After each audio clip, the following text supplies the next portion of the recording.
7 திரைகள் என்பது காமம், குரோதம், லோபம், மோகம், மாதம், ஆச்சரியம் என்கின்ற இந்த 6 குணங்கள் ப்ளஸ் நமக்கு இருக்கக்கூடிய இன்னும் மற்ற திரைகளெல்லாம் இவற்றையெல்லாம் நீக்கிறது தான் இந்த தைப்பூச ஜோதி தரிசனத்தில் நமக்குள் இருக்கின்ற இந்த கெட்ட குணங்கள் நீங்குவதன் மூலமாக நமக்குள்ளேயே இருக்கின்ற இந்த கெடுதல் எதுவுமே இல்லாத ஆன்மாவை தரிசிக்கின்ற ஒரு நிலைதான். இந்த ஆன்மா தரிசனம் கிடைத்த பொழுது இறைவனுடைய தரிசனத்திற்கு நீங்கள் சுலபமாக செல்ல முடியும். இந்த ஆன்ம தரிசனத்தை மறைத்து கொண்டிருப்பது தான் இந்த மனமாயை, மனத்திரைகள்.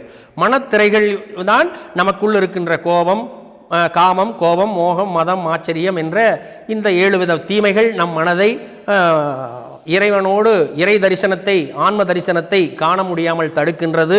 அவற்றை மாற்றி அமைக்கவே தான் வள்ளல் பெருமானார் அவர்கள் வடலூரிலே தைப்பூச ஜோதி தரிசனத்தை, மாதபூச ஜோதி தரிசனத்தை இந்த மனத்திரைகளை நீக்குவதன் மூலமாக இறைவனுடைய தரிசனத்தை காண முடியும் என்ற பேருண்மையை பிரகடனப்படுத்தி இருக்கின்றார். இந்த சமூகம் நமக்கு என்ன தருதோ சமூகத்துக்கே திருப்பி அருமை அருமை, அதுதாங்கிய பேருண்மை. இப்போ வள்ளல் பெருமான் அவர்கள் தர்மசாலை ஆரம்பித்தாங்க. தர்மசாலையிலேயே வள்ளல் பெருமான் இருந்துக்க வேண்டியதானே?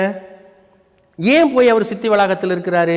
அப்போ இந்த உலகத்தில் கொடுக்கின்ற பொருளை இந்த உலகத்துக்கு கொடுத்துட்டு நாம வெளியில் விலகி ஆன்ம அருளோடு இருக்கின்ற பசித்திரு, தனித்திரு, விழித்திரு என்ற அந்த அருள் உண்மைக்கு சத்தியத்தை நோக்கி மட்டுமே விசாரித்தறியணும். இந்த உலகில் இருக்கும் பொழுது சத்தியத்தை விசாரித்தறிவோம், உலக மக்களுக்கும் ஜீவகாருண்யம் பண்ணுவோம்.